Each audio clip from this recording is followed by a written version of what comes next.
A continuar con el tema de clase o el tema de la serie Viviendo hoy a la luz del fin, y vamos a tener el tema de hoy, la urgencia del Evangelio, viviendo a la luz del juicio venidero. Vamos a estarnos basando en Hechos 17, 30 al 31 y Segunda de Corintios capítulo 5, 10 al 11. Si usted tiene su Biblia física o en el celular, le exhorto a que la abra en cualquiera de los dos lugares para que vaya leyendo y viendo el texto. Viendo el texto, ahí se va dando cuenta de lo que dice y se va fijando en su mente, en su corazón, lo va atesorando ahí. Cuando yo me convertí al Evangelio, mis primeros años, yo tenía un joven cristiano también que nos hicimos amigos hasta el día de hoy. Desafortunadamente hace alrededor de 25 años,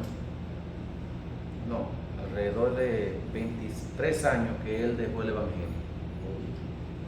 De hecho, él fue el que me ayudó a mí a crecer en el Evangelio, porque fue mi compañero de silicio, de ayuno, de ir a todos los cultos. Íbamos juntos, él me pasaba a buscar a mí, o yo lo pasaba a recoger a él, evangelizábamos juntos, incluso hasta de amores comíamos gallinas juntos. Él comía de la mía y yo comía de la de él. Es decir, yo lo acompañaba a la casa de la novia de él y él me acompañaba a la casa de la novia de él. Y luego entonces él decidió abandonar el Evangelio. Pero el punto que quería señalar era que nosotros hacíamos silicio en la iglesia, lo que la gente le llama silicio, y amanecíamos en la iglesia de vigilia prácticamente. En ese tiempo no existía celular, no habían redes sociales, lo que conllevaba que nosotros cuando entrábamos ahí era a orar y leer la Biblia. Y él y yo hacíamos competencia. Y una noche, en esa competencia que hacíamos era de quién decía más texto bíblico de memoria. Y una noche, hermanos, él citó 350 textos bíblicos de memoria. Y yo cité la misma cantidad, pero no porque la idea era que yo no podía citar lo que él citaba aunque yo me lo supiera. Yo tenía que citar 350 diferente a lo que él citaba, aunque yo me supiera y él supiera lo que yo sabía. Y eso nos obligaba a nosotros a leer la Biblia y a memorizarla. Cuando uno deja de utilizar la mente es igual que un machete. El machete, de mucho usarlo, se pone boto. Pues la mente, de no usarla, se pone bota. Es al revés. Si usted no usa su mente no razona, no guarda nada, no analiza nada, porque si usted no tiene nada ahí, usted no puede analizar nada. Y de hecho, por yo haber abandonado esa práctica de citar, de memorizar texto bíblico, yo perdí la práctica. De esos 350 que yo citaba anteriormente, yo quizás citaría 50 de memoria, quizás, que dudo que llegue a 50. Porque yo cambié el almacenar texto bíblico por dedicarme a analizar más la Biblia. Así que yo puedo hablar de cualquier cosa de la Biblia. Creo que la puedo hablar o mencionar cualquier cosa de la Biblia, o si alguien habla algo de la Biblia, ya yo sé dónde queda, sé en qué libro está, pero pudiera equivocarme al dar la cita correcta. Pero sea que usted puedas citar la Biblia. Es decir, citar la Biblia es de esta manera, decir en qué libro, en qué capítulo y en qué versículo. Eso es citar la Biblia. Pero usted puede hablar de la Biblia sin la necesidad de que usted pueda decir o tenga que decir tal libro, tal capítulo y tal versículo.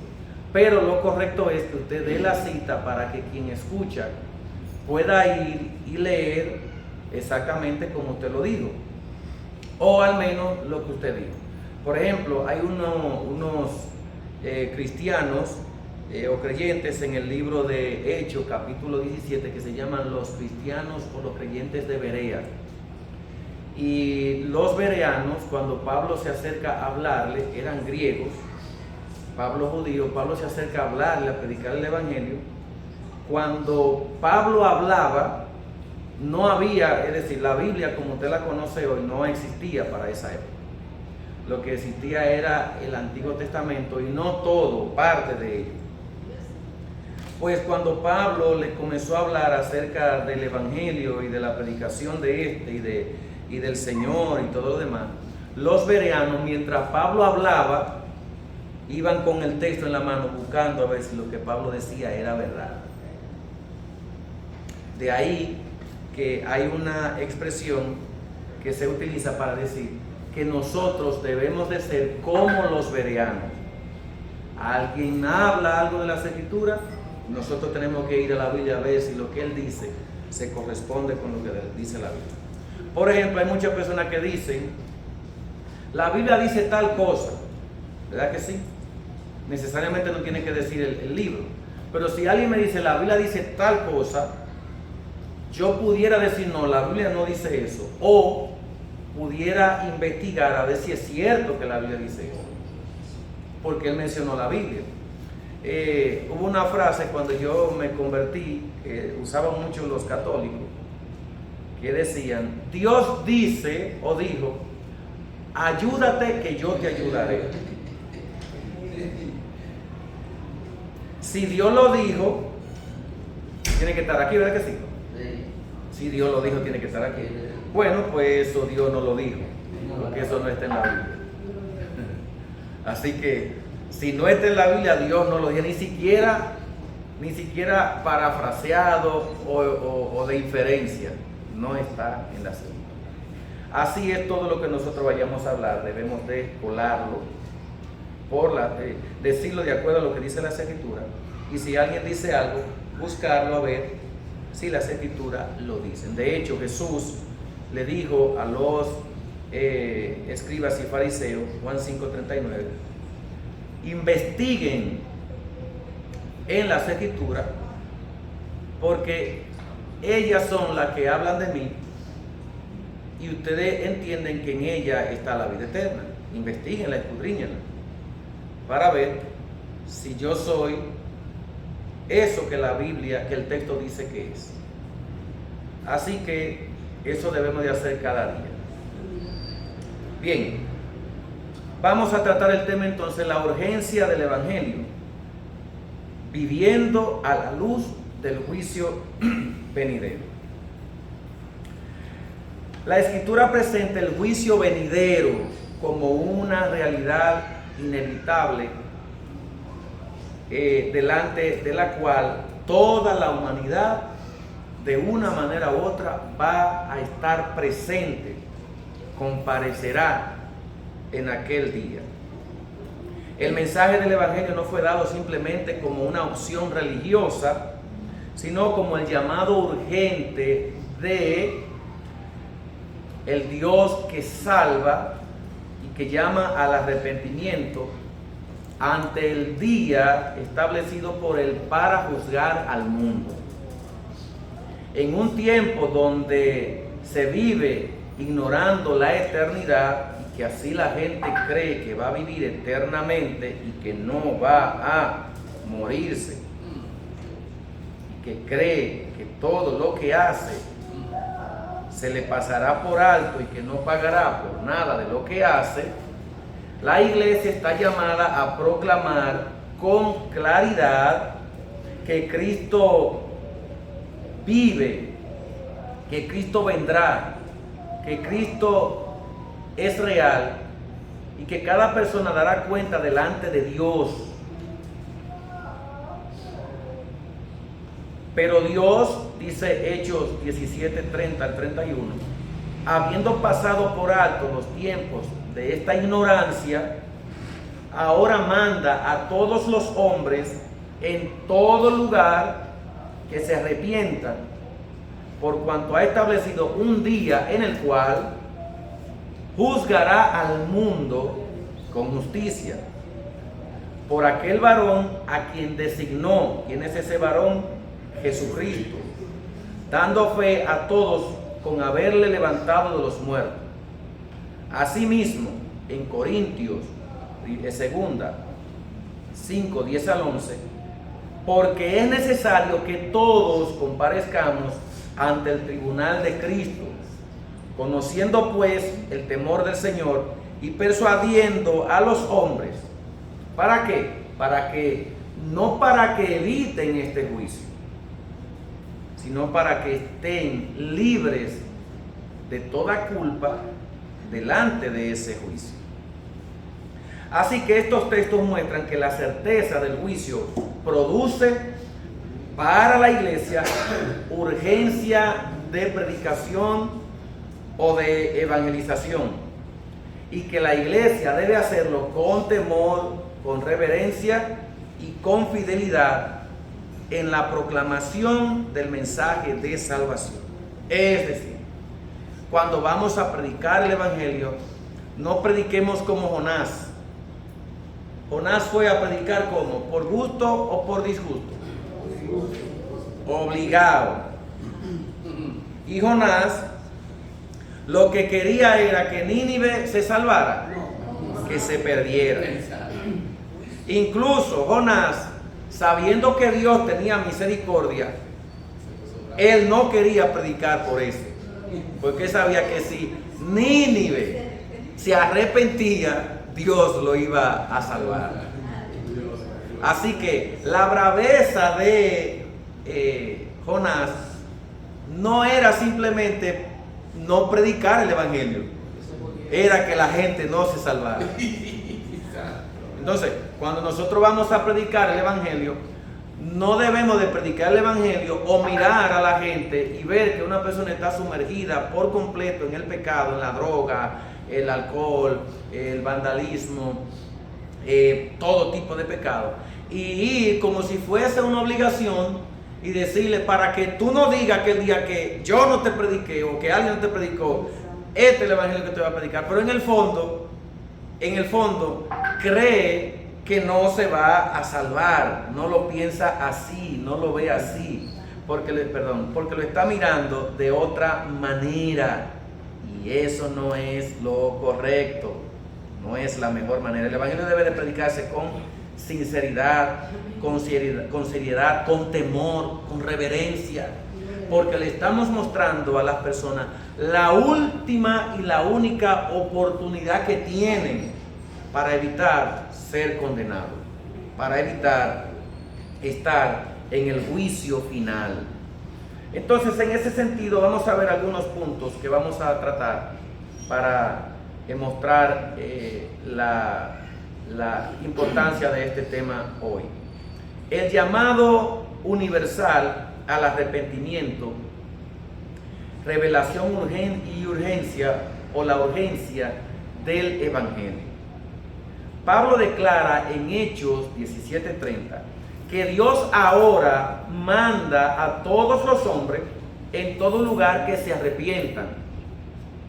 La expresión manda muestra que el evangelio no es una sugerencia, sino una orden divina dirigida a toda la humanidad sin distinción, lo que indica que cuando Dios manda a los hombres a que se arrepientan y le provee los medios, los canales para que el hombre ostempere a vivir o a dejar de vivir una vida desordenada y alejada de Dios, es que no hay pobre, no hay rico, no hay negro, no hay blanco, no hay prieto, no hay blanco, no hay flaco, no hay gordo, no hay chiquito, no hay grande, no hay nación que pueda alcanzar la salvación si no es por medio de Jesucristo. Es decir, nadie sobre la tierra, ni antes, ni ahora, ni después, podrá ser salvo a menos que no tenga a Jesucristo. Jesucristo dijo: el que tiene al Hijo tiene la vida. Quien desecha al Hijo desecha la vida. ¿Entendieron? Esto no es cuestión de personas X, es de toda tribu, pueblo, nación y lengua. Que si a Cristo no recibe, entonces pierde la oportunidad de salvarse. No importa quiénes sean.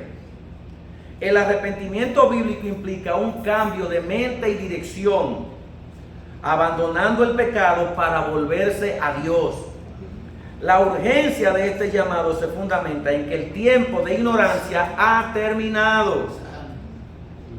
¿Por qué ha terminado el tiempo de ignorancia? Bueno, porque cuando el hombre no conocía la revelación de Cristo, cuando no se hablaba del tiempo que había llegado para salvación, las personas podían decir: no, yo no sé para dónde coger, porque es que nadie me ha dicho a dónde ir.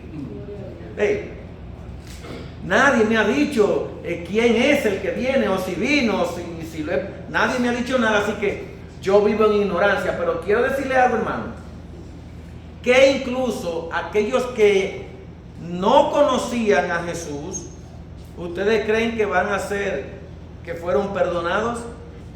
No. Porque es que existe antes de eso lo que se llama la ley de la conciencia, que te dice que es bueno y que es malo. Entonces, en aquel día los hombres van a ser juzgados por las obras que hayan hecho, sean estas como buenas o malas. En ese sentido, ya no se puede ignorar que hay un Cristo que salva, que liberta y que te provee los medios para alcanzar la salvación, y que Él te la regala sin tú pagar absolutamente nada. Por lo que ya no se puede ignorar la existencia de un Cristo. Los ateos que no creen en Dios ni en Cristo, cuando tienen que hablar acerca de la división de los tiempos, ¿sabe qué palabra que utilizan? Antes de Cristo y después de Cristo. Obligado. Obligados tienen que decir. Cuando usted tiene que hablar de la división del tiempo sobre una era primitiva y una era moderna, tiene que hablar. Hablo de moderno por aquello del primer siglo después de Cristo. Tiene que hablar obligatoriamente. Antes de Cristo pasó esto y esto y esto. Después de Cristo es que está pasando esto, esto y esto. De manera que ignorar a Cristo hoy en día con las redes sociales es imposible negar a Cristo. Así que Dios ha pasado ese tiempo de ignorancia y ha terminado con la revelación plena de Jesucristo. Ya no se puede ignorar a Cristo. Tal como dijo el Señor en Mateo 1:14, en Marcos 1:14. El tiempo se ha cumplido y el reino de Dios se ha acercado. Arrepentíos y creed en el Evangelio. A partir de que Cristo irrumpe en la historia de la humanidad, a partir de ese día que Cristo se revela y se da a conocer a todo el pueblo, la región de Israel, a partir de ese momento que Jesucristo comienza a predicar un evangelio para el arrepentimiento, para que los hombres se encuentren a Dios, a partir de ahí Cristo dejó de ser ignorado. Es decir, ya no hay ignorancia en ese sentido. Usted puede ignorarlo, una persona puede ignorarlo, cualquiera puede ignorarlo, pero el hecho de que lo ignore no invalida su existencia. Usted puede decir Dios no existe. ¿Por qué? Usted puede decirlo, ¿y qué importa? Eso no invalida la existencia de Dios. Es usted el que está diciendo que no existe, pero la existencia de Él se ve en cada centímetro cuadrado del universo.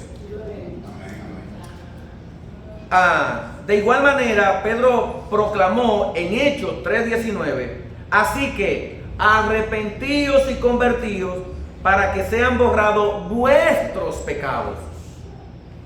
Usted no puede borrar sus pecados haciendo cosas buenas. No, usted hace cosas buenas cuando sus pecados son borrados. Entonces Dios las aprueba. Mientras tanto, no.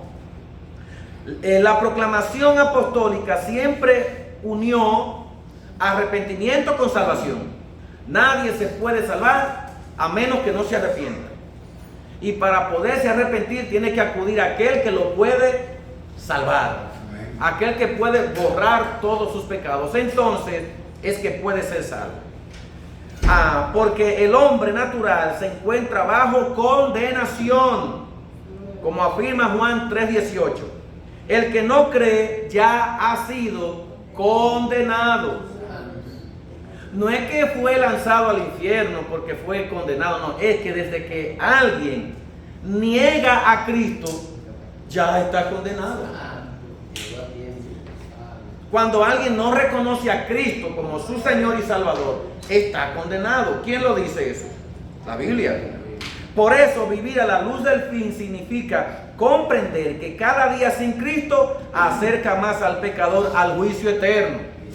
Aquí están dos cosas que se abren, una a la derecha y una a la izquierda. La cercanía de la llegada de Cristo para el cristiano, ¿verdad?, lo acerca más a Cristo. La cercanía para el que está perdido en cuanto a la condenación lo acerca más a ella. Son dos lugares, no hay término medio ni neutral. Nadie está en el medio. No hay una persona que esté con Dios y con el diablo. Usted o está con uno o está con el otro. Eso no existe, no hay fronteras ahí. O es uno o es otro. Usted no me diga que está en el medio. No, yo soy neutral, yo creo en Dios pero yo puedo hacer lo que yo quiera. No. Si usted hace lo que usted quiera, usted no cree en Dios. Usted no vive para Dios. Usted dice que lo hace. ¿Por qué? Porque los frutos deben de evidenciar aquello que yo digo que soy y aquello que yo creo que debo de vivir. Los frutos son los que lo van a determinar. 2. El juicio venidero es una realidad establecida por Dios y centrada en Cristo.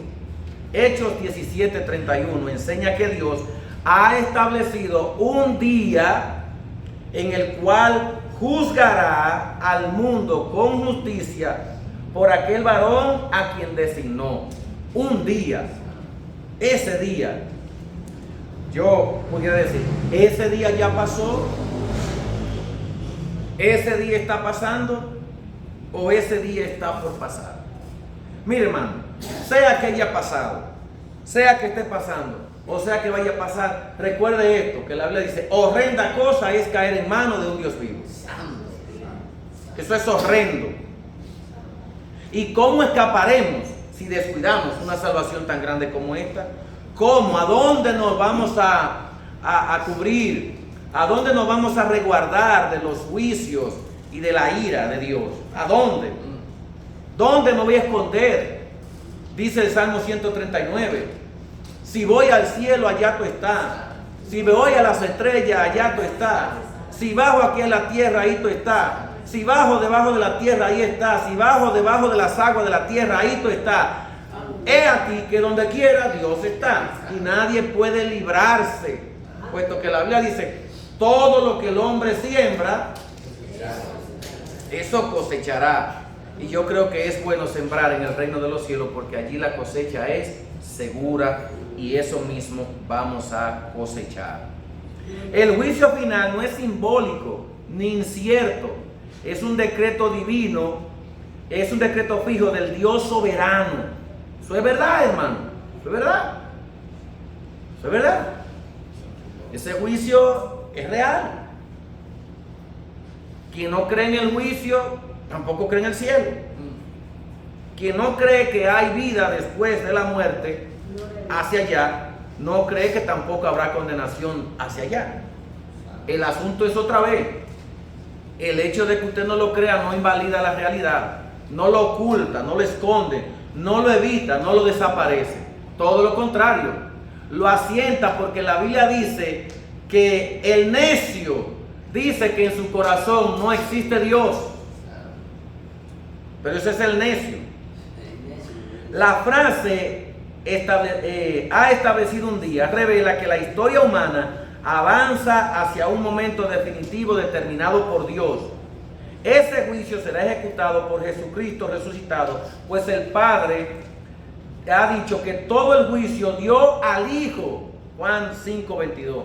Todo ese juicio lo dio al Hijo. Jesucristo es el que va a castigar, es el que va a enjuiciar. Jesucristo es el encargado de traer el juicio, porque sobre él fue que se transgredió toda la ley, y sobre él fue que se emitieron los castigos que eran para la humanidad que iba a ser salvo, no para toda la humanidad.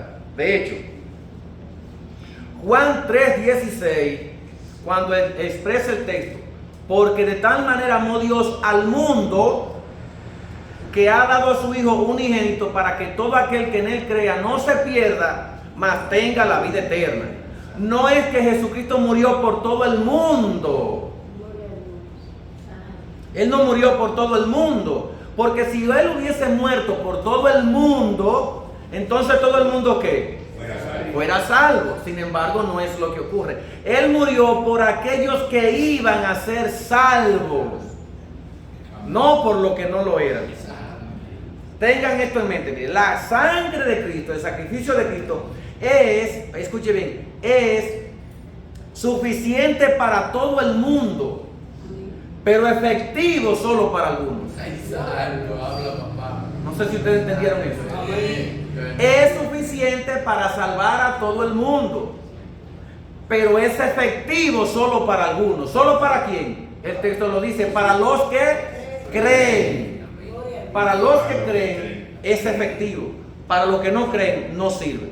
¿Por qué? Porque ya están condenados. Juan 3:18, por no haber creído en el Hijo. La resurrección de Cristo es la garantía pública de que Él es el juez designado, tal como afirma Hechos 17:31, dando fe a todos los hombres que Dios le ha levantado de los muertos.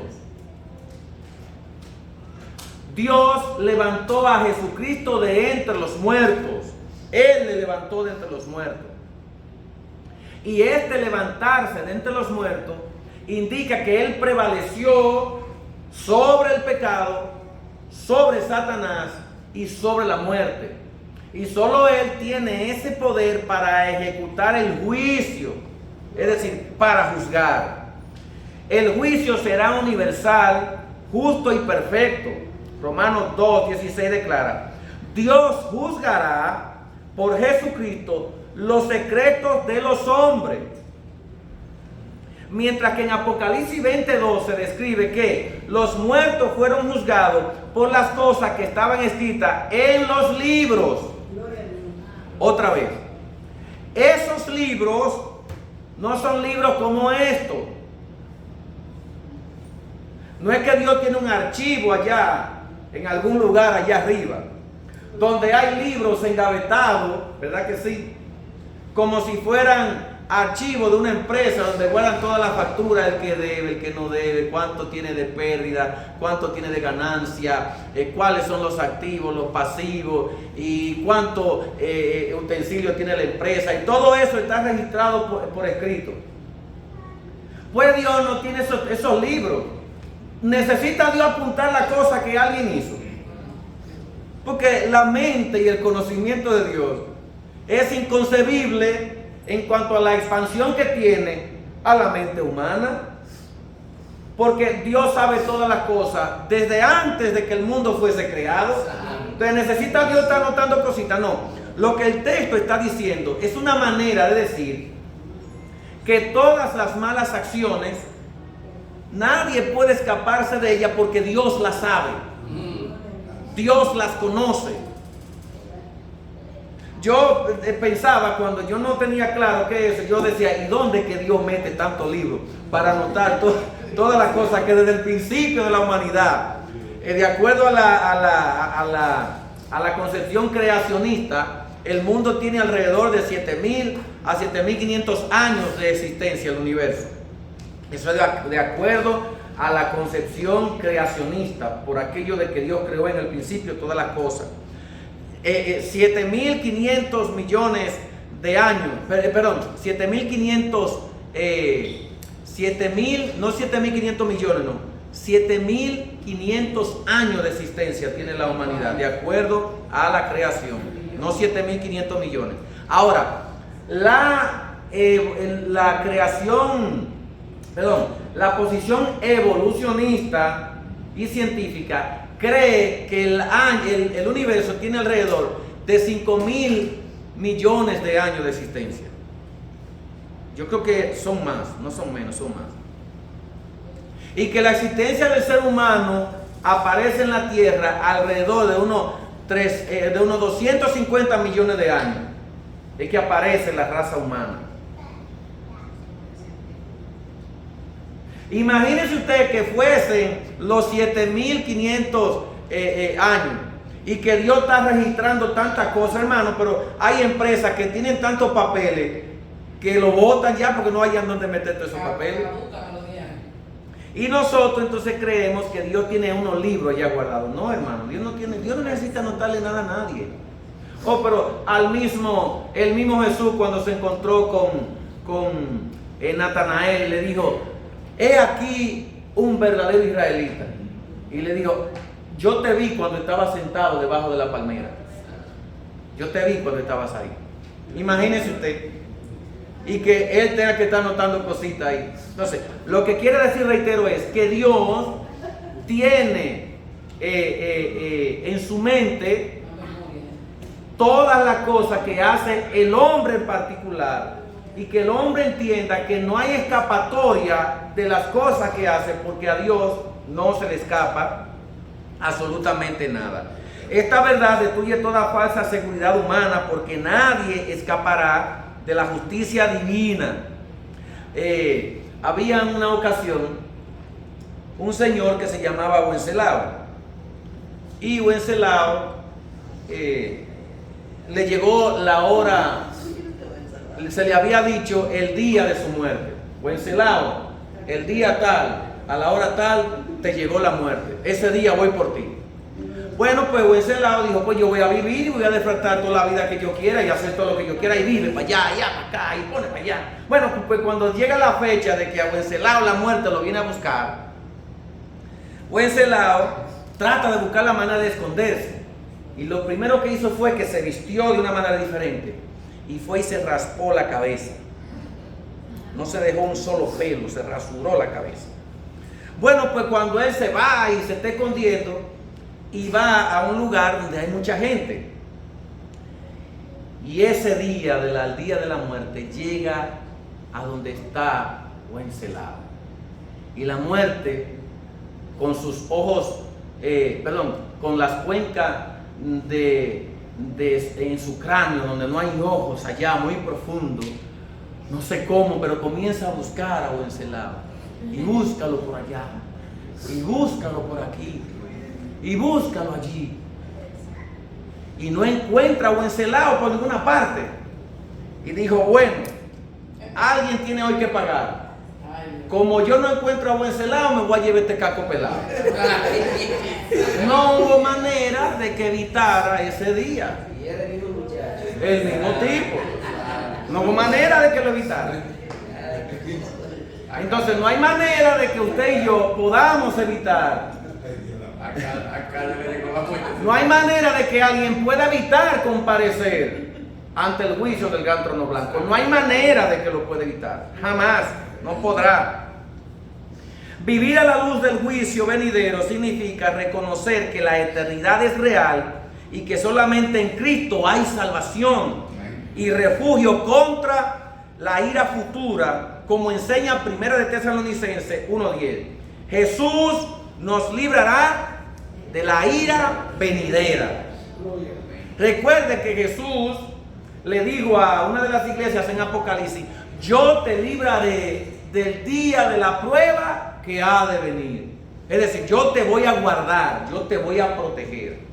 Entonces, debajo de las alas, dice el Salmo 91, debajo de sus alas estaremos seguros.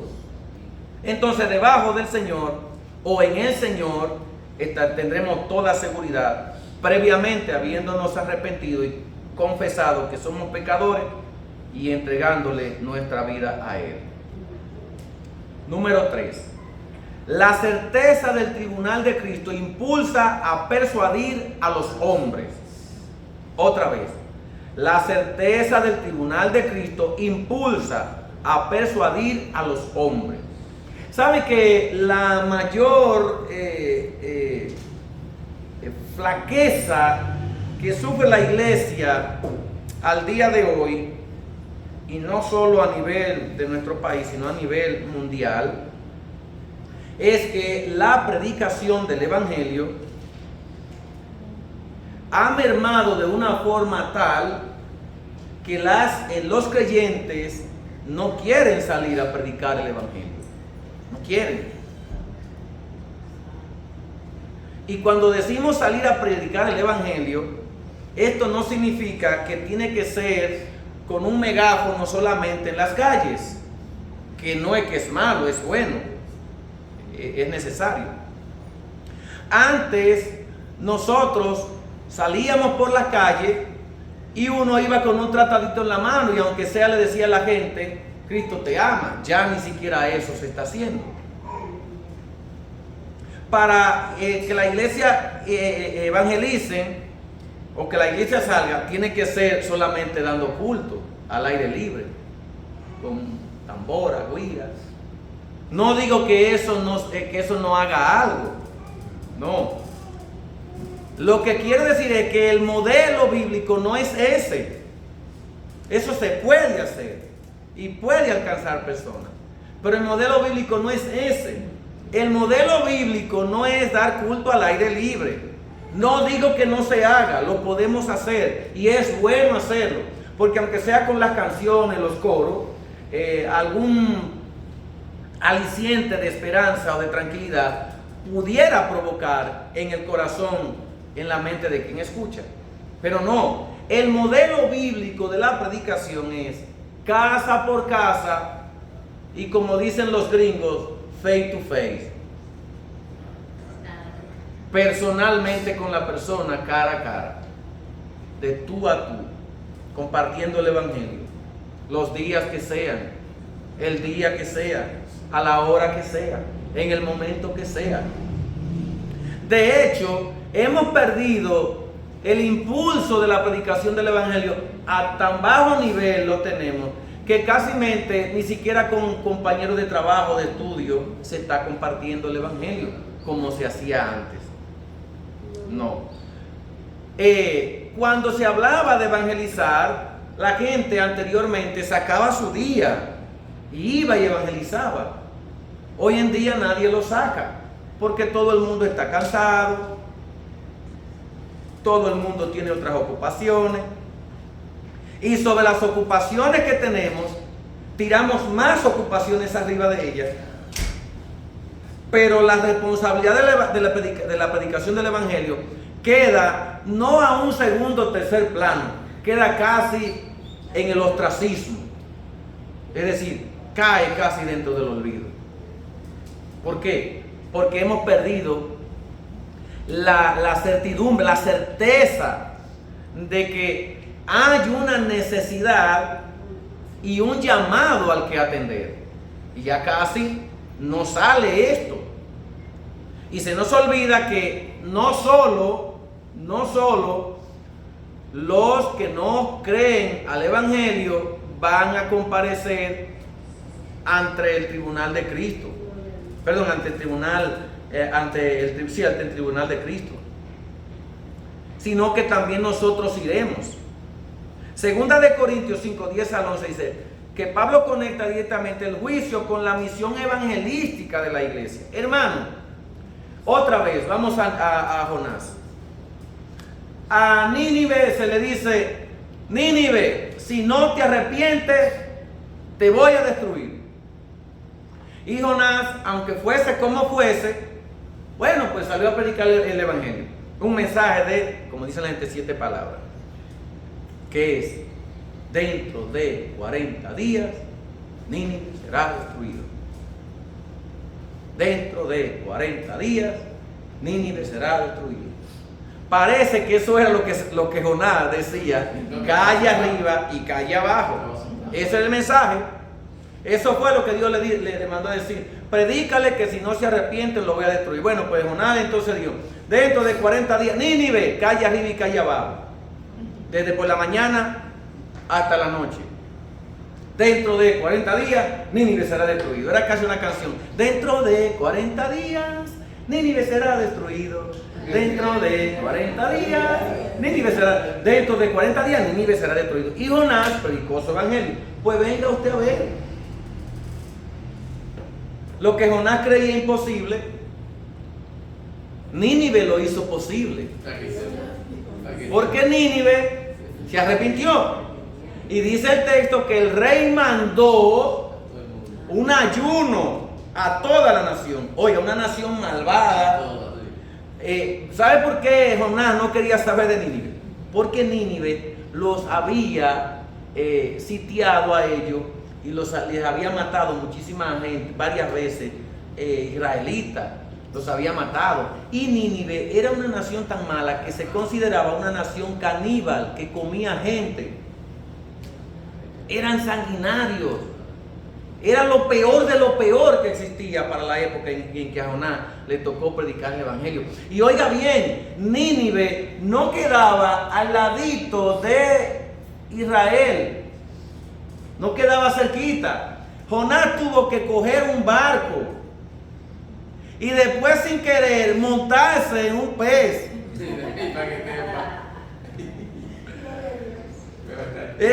Montarse en un barco, pero que el barco en el que Jonás iba no iba para Nínive, iba para otro lugar. Y Dios revolteó todo el asunto y le dijo: ¿tú te crees que tú vas para allá? Tú vas a ir para Nínive. Lanzándolo al mar, que no fue que Jonás se tiró al mar, fueron los tripulantes del barco que lo tiraron. Y Jonás vino a meterse en la boca de un pez, o el pez se lo tragó, lo que sea. Yo no sé realmente, hermano, si el texto, si realmente fue que un pez se tragó a Jonás. Ahora, yo voy a creer que sí, porque Dios puede hacer eso y más. Yo voy a creer que sí, que el pez se tragó a Jonás y después que se lo tragó, lo volvió a tirar allá mismo, a la orilla, en la orilla de una ciudad llamada Jope. Ahí lo tiró. Y de ahí Jonás tuvo que caminar a pie hasta llegar a la capital de Nínive. A la capital de Babilonia, que era Nínive. Tuvo que llegar allá. Y cuando él llega a aquel lugar, entonces tiene que predicar el evangelio. Nótese el trayecto de Jonás. Y hoy, hermano, Dios no nos está obligando, ni nos mete en un problema difícil porque no predicamos el evangelio. Tampoco nos está diciendo: si tú no predicas mi evangelio, yo no te voy a bendecir. Tampoco. Y nos da el tiempo para hacerlo. Nos da el tiempo, Sí. Él da el tiempo. Lo que pasa es que nosotros lo ocupamos en otra cosa. Pero de que Él lo da, lo da. Pablo le encargó a Timoteo: predica el evangelio si tú tienes tiempo. Y si tú no tienes tiempo, predícalo como quieras. ¿Por qué? Porque Pablo dijo en algún momento: ¡ay de mí si yo no predicase este evangelio! Entonces, la necesidad de la predicación del evangelio tiene que, o mejor dicho, la necesidad de salvación de los hombres tiene que movernos a nosotros a la predicación de ese evangelio, porque hay un día que está señalado para un juicio final. Y la predicación del Evangelio no se le encargó a los ángeles, se le encargó a la iglesia, fue. De hecho, los ángeles quisieran hacer la cosa que nosotros hacemos, pero a ellos no se les dio ese privilegio. Es un privilegio. La Biblia dice, honrosos son los pies de aquellos que anuncian. Es decir, que es un privilegio. Dichosos los que anuncian el Evangelio. Es un privilegio hacerlo. Dice 2 Corintios 5, 10 al 11, porque es necesario que todos nosotros comparezcamos ante el tribunal de Cristo. Conociendo pues el temor del Señor, persuadimos a los hombres ¿a qué? A que se arrepientan. Miren, otra vez, usted y yo no podemos convertir a nadie, pero parece que el texto dice aquí que nosotros tenemos que hacer lo posible por convencerlo. ¿Cómo se convence a una persona para que se convierta? ¿Quiere saber cómo fue? ¿Cómo se hace? ¿Alguien quiere saber? Sí. ¿Quieren saber? De igual manera como lo convencieron ustedes. De la misma manera como lo convencieron ustedes, así se convence a una persona para que se persuada a la predicación del Evangelio, al arrepentimiento, aceptación del Evangelio. Cuando Pablo fue llevado ante el rey Agripa, y Pablo comenzó a hablarle acerca de Jesús desde el principio, desde los profetas, Moisés, y llegando hasta ese momento, Agripa, que era un diablo malo, dijo, ay Pablo, por poquito y me persuades a ser cristiano. Yo no sé si después Agripa se arrepintió, pero Pablo le predicó todo el consejo de Dios. Y Agripa dijo esta palabra, por poquito y me persuade a ser cristiano. Así que la tarea de la predicación del Evangelio y de persuadir a los hombres es nuestra. Por eso debemos de conocer quién es Cristo, qué vamos a predicar. El cómo no es tan importante, lo importante es el qué, y evidentemente que a quién. El apóstol habla de una necesidad absoluta. Nadie quedará excluido de comparecer delante de Cristo. Para los hombres, este tribunal no determina condenación eterna. ¿Por qué? Ninguna condenación hay. ¿Para quién? Para los que están en Cristo Jesús. Es decir, el creyente, el cristiano estará ante el tribunal de Cristo, estará en aquel día allí delante, pero él no será condenado. Porque él estará allí como espectador y estará como aquellos a la derecha que ya han sido librados. Romanos 5:1, ¿qué dice? Justificados pues por la fe, tenemos paz para con Dios por medio de nuestro Señor y Salvador Jesucristo. Así que aquel día nosotros estaremos justificados y estaremos en paz, porque no habrá condenación para nosotros. Dice Romanos 8:1. Ahora pues, ninguna condenación hay para los que están en Cristo Jesús. Así que, pero si evaluara las obras y la fidelidad del servicio cristiano como señal, entonces lo que Cristo hará aquel día es que va a evaluar qué tú hiciste, qué yo hice, qué hicimos con la responsabilidad que se nos fue delegada y con la salvación que se nos fue entregada. ¿Qué hiciste? Pablo dice que habrán galardones, léalo luego ahí, 1 Corintios 3, 13 al 15. Habrán galardones, habrán premios. Yo no sé, yo me conformo con ser salvo, pero yo veo que a uno le dan más que a mí, yo me voy a poner medio raro.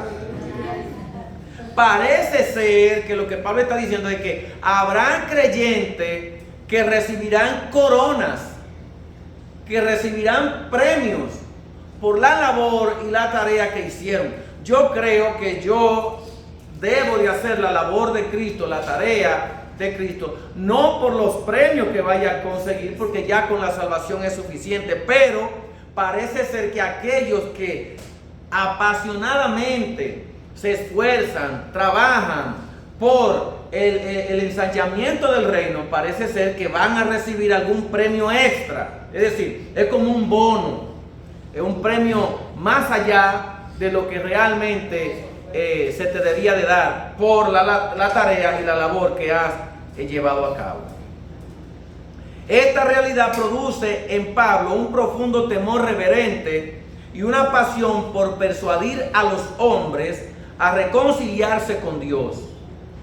El verdadero entendimiento del juicio no lleva a la indiferencia, sino al fervor evangelístico.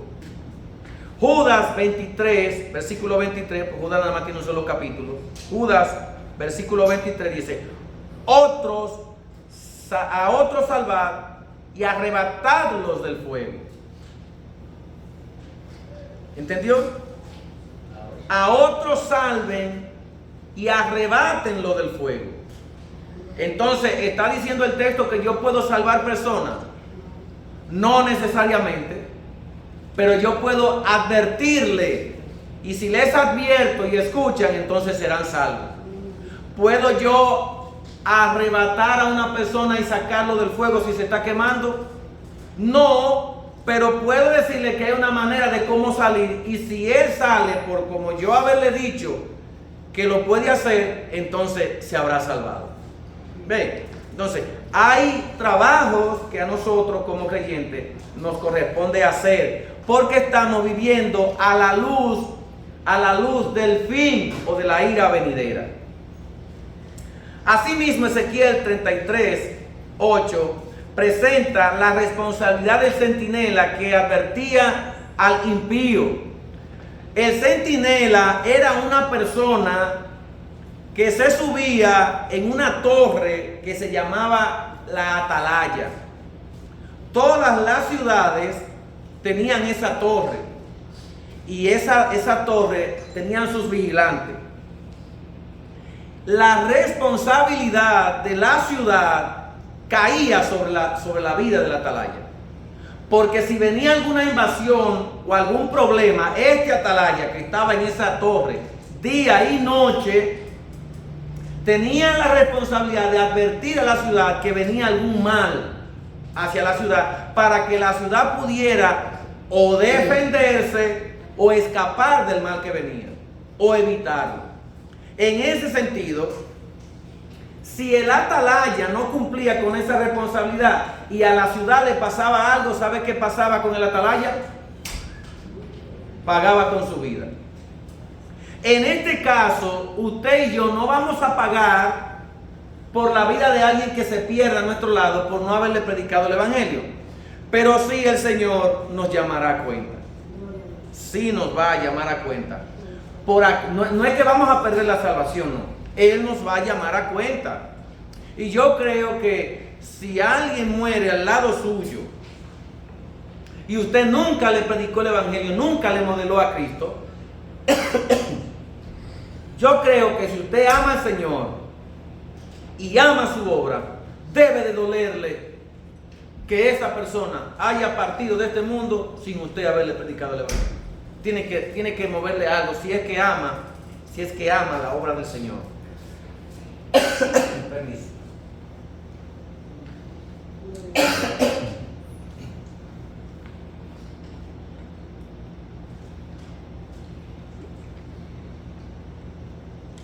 Así que como en Ezequiel 33:8 se presenta la responsabilidad del centinela que advierte al impío, la iglesia que vive consciente de la eternidad no puede permanecer silenciosa mientras el mundo camina hacia el juicio. Tiene que decir algo, tiene que advertir sobre algo. Es decir, cuando hablamos de iglesia, hablamos de manera conjunta, pero también de manera particular, de manera individual. La responsabilidad suya. Oye, usted sabe lo que oramos nosotros cuando estamos en necesidad. Señor, dame un negocio. Señor, dame un trabajo. Señor, dame una casa. Señor, dame un carro. Señor, dame dinero. Señor, sáname de esto. Señor, quítame aquello. Señor, ponme lo otro. Y el Señor te da todo eso. Y que nosotros no podamos retribuirle al Señor con nuestra responsabilidad de la predicación del evangelio. Eso dice mucho de quiénes somos nosotros. ¿Qué seríamos entonces? Malos. ¿Sabe cómo le llama la Biblia a eso? malos siervos. ¿Se acuerdan? Mateo 25. Siervo malo. Siervo infiel.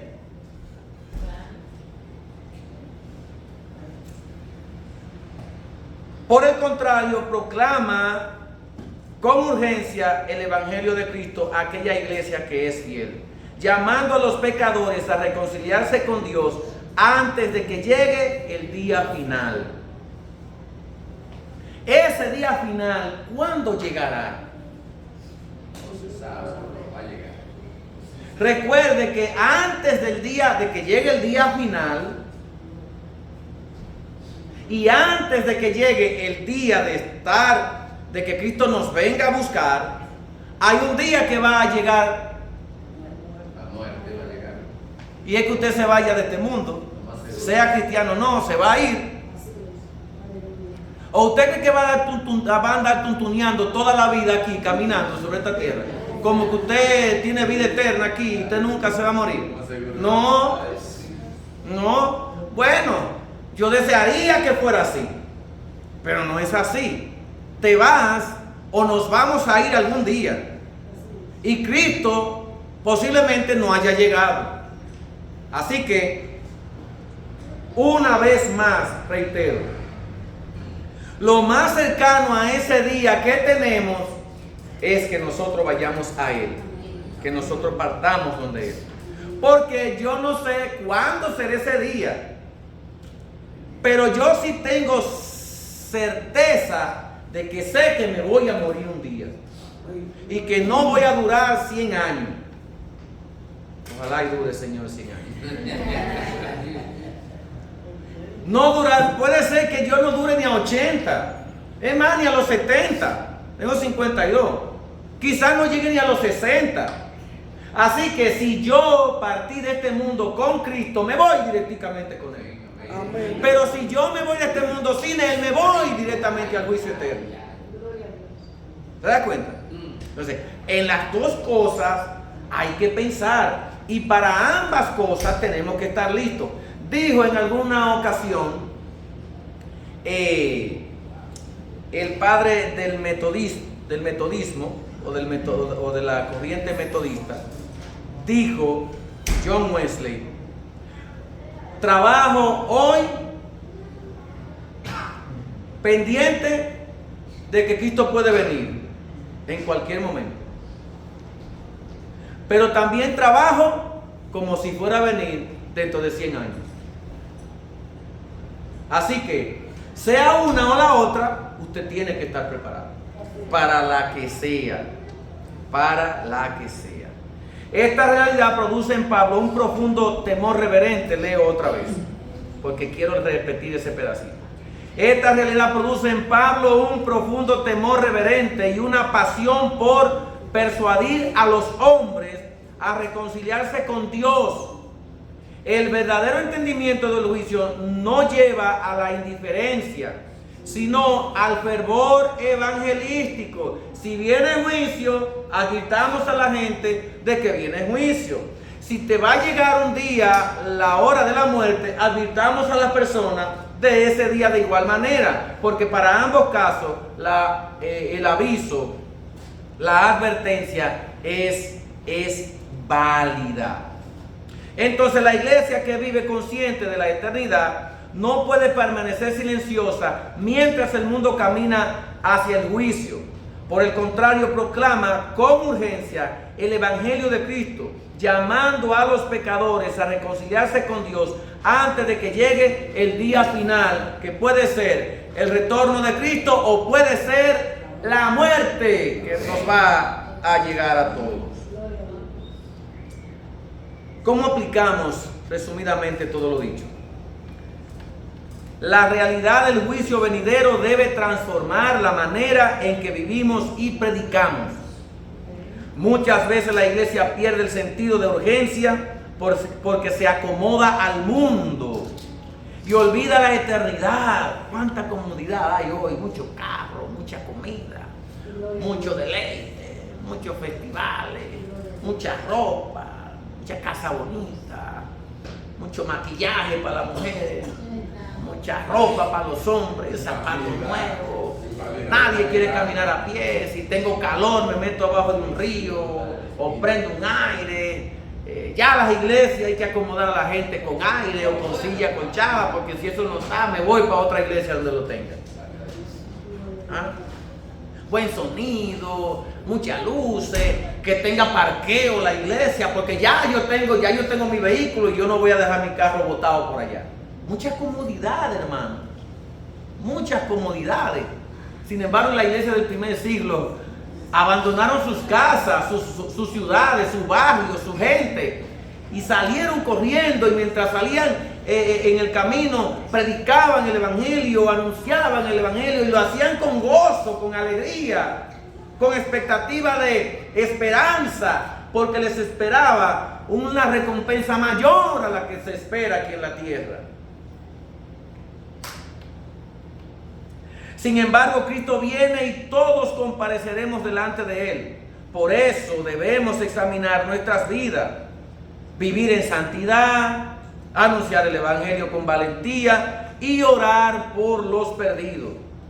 Cada familia o cada familiar, amigo o vecino que no conoce a Cristo se encuentra bajo el llamado urgente al arrepentimiento, porque están en condenación. El creyente debe de vivir diariamente recordando que el tiempo es corto y que hoy es el día de salvación. ¿Cuál es el día de salvación? Hoy. ¿Cuándo debemos de predicar la salvación? Hoy. ¿Cuáles son cuántos días debo de predicar el evangelio? Todos los días. Todos los días es hoy. Todos los días es ahora. En conclusión, la urgencia del evangelio nace de la certeza del juicio venidero. Dios llama a todos los hombres al arrepentimiento porque ha establecido un día en que juzgará al mundo por medio de Jesucristo. La resurrección de Cristo garantiza que ese día vendrá con absoluta certeza. ¿Saldrá el sol mañana? Pregunto. No, yo sí sé que el sol va a salir mañana. O tiene que salir mañana. O se va a explotar en la madrugada. El sol tiene que salir mañana. Entonces, si el sol saldrá mañana, entonces la certeza de que Cristo vendrá es real. O nosotros iremos a Él, eso es real. Por eso, como Pablo, la iglesia debe vivir persuadiendo a los hombres y proclamando fielmente el mensaje de reconciliación. Pablo dijo: a mí se me ha encomendado el evangelio de la reconciliación. ¿Y en qué consiste esa reconciliación? En traer al hombre que está enemigo de Dios y llevarlo otra vez a amistad con Dios, a llevarlo a la reconciliación. Vivir hoy a la luz del fin significa vivir con temor reverente, santidad y pasión evangelística, sabiendo que solamente Cristo salva del juicio eterno y da vida eterna a todo aquel que cree en Él. Usted dirá: es que le predicamos el evangelio a la gente y se le entra por este oído y se le sale por el otro. Es que ese no es su problema. Nunca fue el problema de los apóstoles. El problema de los apóstoles, o el problema no, nunca fue la tarea de los apóstoles. La tarea de los apóstoles fue ¿qué? Predicar, regar la semilla. ¿Y quién da el crecimiento? Dios. Usted riega una semilla en la tierra y es usted que la hace crecer. No es usted, es su propia naturaleza que la hace crecer. En este caso, es la naturaleza de Dios que hace que el hombre crezca en función del evangelio. Que Dios le bendiga y que Dios le guarde.